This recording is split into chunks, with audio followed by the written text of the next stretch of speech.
Hello, good morning, नमस्कार। सभी का स्वागत है स्पिरिचुअलिटी मैटर्स अध्यात्म के और मेरे चैनल पे। आई होप सब अच्छा कर रहे होंगे अपनी लाइफ में, लाइफ को एंजॉय कर रहे होंगे। और जो आजकल हम सांख्य दर्शन कर रहे हैं, इस ज्ञान से भी बहुत कुछ सीख रहे होंगे।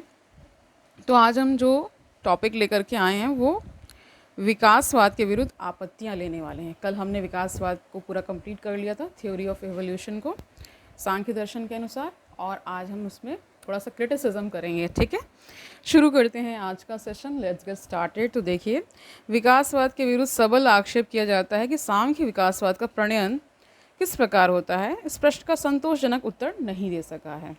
कैसे एक साथ आते हैं, यानी प्रकृति और पुरुष कैसे एक साथ आते हैं, इसको लेकर जो है उतना संतोषजनक उत्तर हमें सांख्य दर्शन नहीं दे पाता है। वही बता रहे हैं, विकासवाद का आरंभ पुरुष और प्रकृति का संयोग है, परंतु दोनों का संयोग सांख्य दर्शन में आरंभ से अंत तक समस्या ही बनी रहती है। सांख्य इस समस्या का समाधान तर्क से ना करने के कारण सर्वप्रथम उपमाओं का प्रयोग करता है। तो ज़्यादातर आप देखेंगे उपमाएं बहुत यूज़ की गई हैं। ठीक है, जो नितांश असंतोषजनक प्रतीत होता है, तो उतना संतोषजनक नहीं लग रहा है। ठीक है, क्योंकि जो क्रिटिक्स हैं वो तो ढूंढते ही रहते हैं ना कोई कमी हो और हम फिर उसको सामने लेकर के आएँ। ठीक है, उपमाओं के द्वारा पुरुष और प्रकृति के प्रयोग की व्याख्या करने में असफल होने के कारण सांख्य दूसरा रास्ता अपनाता है। पुरुष और प्रकृति की सानिध्य से विकासवाद आरंभ हो जाता है।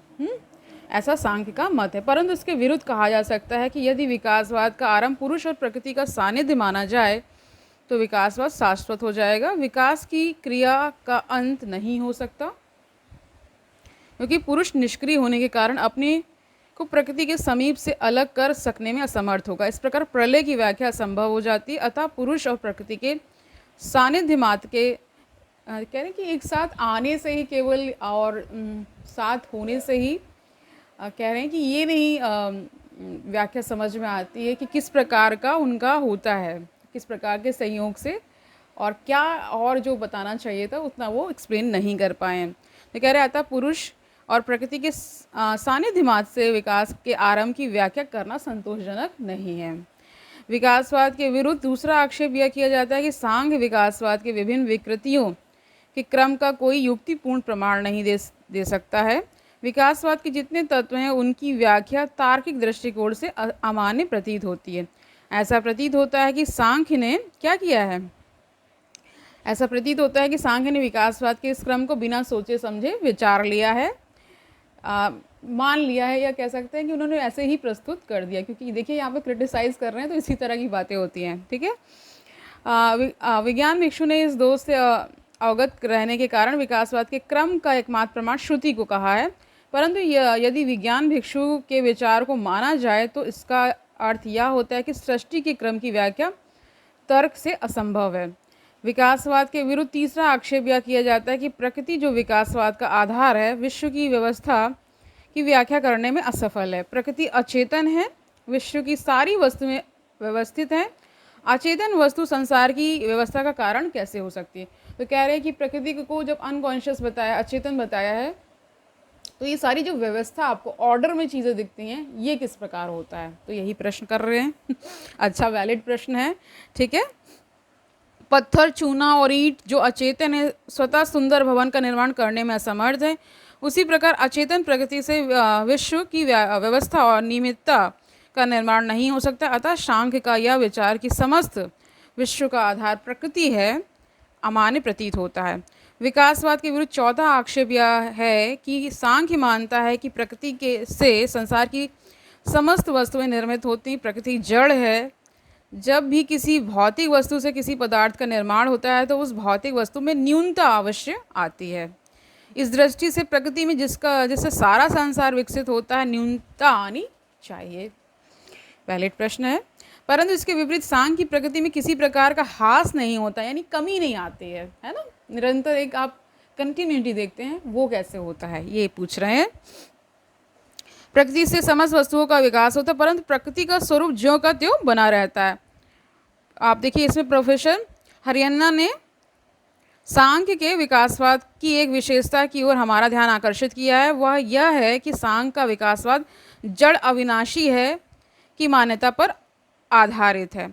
इस विशेषता पर दृष्टिपात करने से विकासवाद के विरुद्ध किए गए चौथे आक्षेप का उत्तर मिल जाता है। यह आलोचना उन्हीं व्यक्तियों के द्वारा की जाती है जो सांख्य के विकासवाद की मान्यता को नहीं समझ पाते हैं। सांख्य के विकासवाद के विरुद्ध पांचवा आक्षेप यह है कि विकासवाद को प्रयोजनात्मक कहा गया, यानी इसका कोई पर्पस है, पर्पसफुल है ना, इसको भी कह रहे हैं कि भ्रामक है ये बात, ठीक है। विकास प्रकृति में होता है जो अचेतन है, यद्यपि प्रकृति अचेतन है फिर भी यह निष्प्रयोजन नहीं है। सांख्य अचेतन प्रयोजनवाद यानी अनकॉन्शियस टियोलॉजी की बात करता है का समर्थक है, परंतु इसके विरुद्ध यह कहा जा सकता है कि अचेतन वस्तु का प्रयोजन मानना हास्यास्पद है। सांख्य ने अचेतन प्रयोजनवाद की व्याख्या उपमा से करना चाहा है। उसका कहना है जिस प्रकार गाय के स्तन से अचेतन दूध बछड़े के पोषण के लिए प्रवाहित होता है, उसी प्रकार अचेतन प्रकृति पुरुष के भोग के लिए संसार के भिन्न भिन्न वस्तुओं का विकास करती है। परंतु यहाँ इस बात पर ध्यान नहीं दिया गया कि गाय एक चेतन जीव है। गाय के स्तन से दूध का संचार मातृत्व की भावना से प्रेरित होकर ही होता है। इस उपमा को अचेतन प्रयोजनवाद का उदाहरण कहना भ्रांतिमूलक है। यही बात अन्य उपमाओं के साथ भी लागू होती, अतः सांख्य का अचेतन प्रयोजनवाद विरोधाभास है, यानी कॉन्ट्राडिक्टरी है। इसमें कह रहे हैं कि एक दूसरे के प्रति विरोधाभास का मतलब होता है कि अपोजिट चल रहे हैं। ओके, चेतन से कह रहे हैं कि गाय को चेतन बता दिया और प्रकृति तो अचेतन है, इसलिए ये जो कॉन्ट्राडिक्शन हमें उदाहरण में भी मिलता है। सांख्य के विकासवाद के विरुद्ध छठा आक्षेप यह है कि विकासवाद की प्रथम विकृति बुद्धि है। बुद्धि के मुख्य कार्य हैं निश्चय एवं अवधारण। बुद्धि के निर्माण के बाद ज्ञानेंद्रियों तथा कर्मेंद्रियों का विकास होता है। इन विषयों के निर्माण के पूर्व बुद्धि अपना कार्य कैसे संपादित कर सकती, अतः बुद्धि को प्रथम विकार मानना संतोषजनक नहीं, यानी इसको भी सेटिस्फाइंग नहीं मान रहे हैं, सेटिस्फैक्ट्री नहीं मान रहे हैं कि ये जो बुद्धि है इसको बता रहे हैं ये कैसे आप इसको विकार मान ले रहे हैं, ठीक है।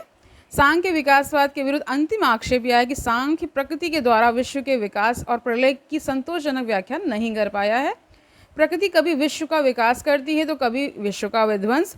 प्रश्न यह है कि प्रकृति विकास की क्रिया को रोककर एकाएक प्रलय की ओर क्यों अग्रसर होती है। इस प्रश्न का संतोषजनक उत्तर अप्राप्य है। तो देखिए यहाँ पे इनको क्रिटिक्स को लग रहा है कि ये संतोषजनक उत्तर नहीं दे पाए हैं, ठीक है। थोड़ा सा हम आज प्रकृति और पुरुष का संबंध भी जान लेते हैं। हमने जो विकासवाद का जो सिद्धांत सांख्य दर्शन देता है उसकी हमने आपत्तियां ले ली, जो आपत्तियां की गई यानी उसका क्रिटिसिज्म पूरा हमने कर लिया है, ठीक है। तो इन प्रकृति और पुरुष के बीच संबंध क्या है इसके बारे में थोड़ा सा जानते हैं आज। देखिए, सांख्य द्वैतवाद का समर्थक है, यानी ड्यूलिज्म की बात करता है। द्वैतवाद उस तत्वशास्त्रीय सिद्धांत को कहते हैं जो दो प्रकार के तत्वों की सत्ता में विश्वास करता है। सांख्य दो प्रकार के तत्व हमने पहले भी जाने थे, क्या है, पुरुष और प्रकृति। ये दोनों तत्व एक दूसरे के प्रतिकूल हैं। प्रकृति अचेतन है परंतु पुरुष चेतन है। प्रकृति सक्रिय है परंतु पुरुष निष्क्रिय है। दोनों तत्व एक दूसरे से नितांत स्वतंत्र हैं, यानी ये इंडिपेंडेंट है एक दूसरे से, पहले ये बता रहे, लेकिन संबंध है, इंडिपेंडेंट होने के बावजूद भी संबंध है। ओके, प्रकृति से पुरुष का निर्माण असंभव है, पर पुरुष भी प्रकृति का निर्माण करने में असमर्थ है, ठीक है। इस प्रकार सांख्य भौतिकवाद अथवा अध्यात्मवाद का खंडन कर द्वैतवाद का मंडन करता है। सांख्य के मतानुसार पुरुष और प्रकृति के सहयोग से संपूर्ण विश्व निर्मित होता है। यहाँ पर यह कह देना आवश्यक होगा कि पुरुष और प्रकृति का संबंध दो भौतिक पदार्थों की तरह नहीं है, यह एक अद्भुत संबंध है जो एक दूसरे को प्रभावित करता है। जिस प्रकार विचार का प्रभाव शरीर पर पड़ता है, उसी प्रकार पुरुष का प्रभाव प्रकृति पर पड़ता है। अब प्रश्न यह है कि पुरुष और प्रकृति आपस में संबंधित कैसे होते हैं, दोनों का संबंध किस प्रकार का है, यह सांख्य दर्शन की कठिन समस्या है। डॉक्टर राधाकृष्णन, जानते होंगे ये नाम आप, डॉक्टर राधाकृष्णन ने पुरुष और प्रकृति के संबंध की समस्या को गंभीर कहा है। सचमुच जब दोनों में विरोध है जैसा ऊपर कहा गया है तो फिर संयोग का प्रश्न कह रहे निरर्थक प्रतीत होता है, परंतु दोनों का संयोग परम आवश्यक है, क्योंकि पुरुष का प्रकृति से संयोग होने के फलस्वरूप ही प्रकृति की साम्य अवस्था टूटती है, जिसके फलस्वरूप विकास की क्रिया का आरंभ हो जाता है। जिस प्रकार चुंबक सानिध्य से यानी पास आने से, ठीक है, सानिध्य मतलब पास आना से लोहे को चलायमान करता है, उसी प्रकार पुरुष की सनिधि मार्ग से प्रकृति क्रियाशील हो जाती है। इस उपमा के अतिरिक्त पुरुष और प्रकृति के संयोग को अंधे और लंगड़े के संयोग की उपमा दी गई। ये पहले भी हमने देखा था, अंधे और लंगड़े का जो इन्होंने उपमा दी थी, ठीक है, एक दूसरे का सहयोग करते हैं। कथा है कि जंगल में एक समय एक अंधा और एक लंगड़ा व्यक्ति था। दोनों एक दूसरे के सहयोग से जंगल के से पार हो गए। अंधे ने लंगड़े को अपने कंधे पर बिठा लिया तथा लंगड़े ने पथ प्रदर्शन किया। इस प्रकार दोनों जंगल से बाहर हो गए। प्रकृति और पुरुष का संयोग भी ऐसा ही माना गया है। प्रकृति को अंधे के सदृश तथा पुरुष को लंगड़े के सदृश माना गया है। जिस प्रकार लंगड़ा, कह रहे हैं, अंधे का पथ प्रदर्शन करता है, उसी प्रकार पुरुष प्रकृति का पथ प्रदर्शन करता है। अचेतन प्रकृति चेतन पुरुष के संयोग के प्रयोजन को प्रमाणित करने के लिए जगत का विकास करती है। प्रकृति का विकास प्रयोजनात्मक है, यानी पर्पसफुल है। प्रकृति का, कह रहे हैं, प्रकृति अचेतन होने के बावजूद प्रयोजन संचालित कर होती है। कि देखिए, एक बात आपको ये भी समझ लेनी है कि जो सिद्धांत होता है वो मतलब यूनिवर्सल कई बार नहीं होता है। तो सिद्धांत कई कह सकते हैं चीज़ों में एप्लीकेबल होगा, कहीं नहीं भी एप्लीकेबल होगा। तो उसमें जो उदाहरण इन्होंने फिट किए हुए हैं वो उसी में ही एप्लीकेबल हो पाएगा। अगर आप कोई अन्य उदाहरण प्रस्तुत कर देंगे तो वो उस प्रिंसिपल को या उस सिद्धांत को नहीं जस्टिफाई करेगा। तो ये भी आपको हमेशा ध्यान रखना है, ठीक है।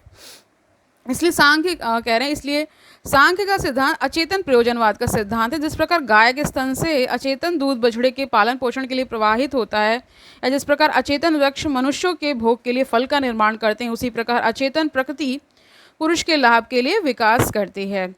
विकास का उद्देश्य पुरुषों के भोग में सहायता प्रदान करना है। पुरुष के, कह रहे हैं कि पुरुष के मोक्ष के निमित्त प्रकृति जगत का प्रलय करती है। पुरुष और प्रकृति के अलग के पार्थक्य का मतलब होता है अलग, ठीक है। पुरुष और प्रकृति की पार्थक्य के ज्ञान के कारण मोक्ष की प्राप्ति होती है। पुरुष अनेक हैं, इसलिए कुछ पुरुषों के मोक्ष के बाद भी अन्य पुरुषों के भोग हेतु विश्व की सृष्टि होती है। सक्रिय रहना प्रकृति का स्वभाव है। मोक्ष की प्राप्ति के साथ ही साथ प्रकृति की क्रिया रुक जाती है। जिस प्रकार दर्शकों के मनोरंजन के बाद नर्तकी नृत्य करना बंद कर देती है। देखिए, ये भी बहुत ही, कह सकते हैं, बहुत ही सुपरफिशियल उदाहरण लग रहा है, मतलब सतही उदाहरण लग रहा है ना। इसी प्रकार पुरुष के विवेक ज्ञान के बाद प्रकृति सृष्टि से अलग हो जाती है। इस प्रकार प्रकृति निरंतर किसी न किसी रूप में पुरुष की अपेक्षा महसूस करती है। पुरुष और प्रकृति के संबंध का जब हम मूल्यांकन करते हैं तो पाते हैं कि पुरुष और प्रकृति में जो संबंध बतलाया गया है वो अमान्य है। अब अमान्य कह दे रहे हैं। पुरुष और प्रकृति के संबंध को बतलाने के लिए जिन जिन उपमाओं की सहायता ली गई है वे विरोधपूर्ण प्रतीत होती हैं। पुरुष और प्रकृति का संबंध अंधे और लंगड़े व्यक्ति की तरह नहीं है। अंधा और लंगड़ा दोनों चेतन और क्रियाशील हैं, परंतु पुरुष और प्रकृति में सिर्फ प्रकृति क्रियाशील है। अंधे और लंगड़े दोनों का उद्देश्य है जंगल से पार होना, परंतु पुरुष और प्रकृति में केवल पुरुष का उद्देश्य मात्र क्या है, उद्देश्य उसका मोक्ष प्राप्त करना है, लेकिन प्रकृति को तो मोक्ष प्राप्त करना नहीं है। तो ये भी एक, देखिए वहाँ पे देखिए दोनों अंधे और लंगड़े को जंगल पार करना था, एक उद्देश्य एक था, यहाँ पे तो ऐसा है नहीं, ठीक है। लोहे और चुंबक का उदाहरण भी पुरुष और प्रकृति के संबंध की व्याख्या करने में सफल है। लोहा और चुंबक दोनों निर्जीव तथा अचेतन हैं, परंतु पुरुष और प्रकृति में केवल प्रकृति अचेतन है, पुरुष नहीं। चुंबक लोहे को तभी आकृष्ट करता है जब कोई उसे चुंबक के सम्मुख रखता है।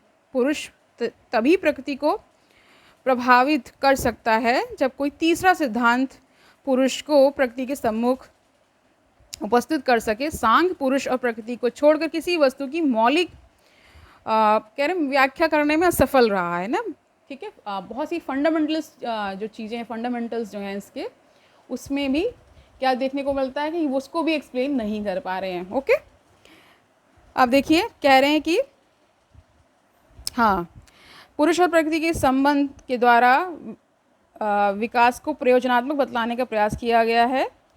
आलोचनात्मक दृष्टि से यह प्रयास असफल दिख पड़ता है। प्रकृति में विकास होता है, प्रकृति स्वयं अचेतन होने के कारण विकास का प्रयोजन प्रमाणित नहीं कर सकती। अंधी प्रकृति का विकास भी यंत्रवत होना चाहिए, परंतु सांख्य ने प्रकृति और उसकी विकृतियों को सप्रयोजन बतलाया है। इसे प्रमाणित करने के लिए सांख्य ने कुछ उपमाओं का प्रयोग किया है जो अनुपयुक्त जान पड़ती हैं, यानी उतना उचित नहीं है। कहा गया है जिस प्रकार यही बार बार उदाहरण आ रहा है इसमें कि जिस प्रकार जो गाय होती है उसमें जो दूध निकलता है तो उससे बछड़े का पोषण होता है, ये जो उपमा दी गई है वो उतनी उपयुक्त नहीं लगती है। ठीक है, तो यहाँ पे ये भी बता रहे हैं कि वो वात्सल्य जो होता है ना बछड़े और गाय का, वो प्रेम जो होता है उसके कारण होता है, साइंस एक्सप्लेन कर चुकी है। उसी तरह ह्यूमंस में भी होता है, जो मदर्स होती हैं ना, छोटे बच्चे को फीड कराती है इस तरह से, तो उतना ये संतोषजनक का तर्क नहीं लगता है। ठीक है, कह रहे अचेतन प्रयोजन के सिलसिले में यह कहा जाता है कि अचेतन प्रकृति क्रिया करती है और पुरुष भोगता है।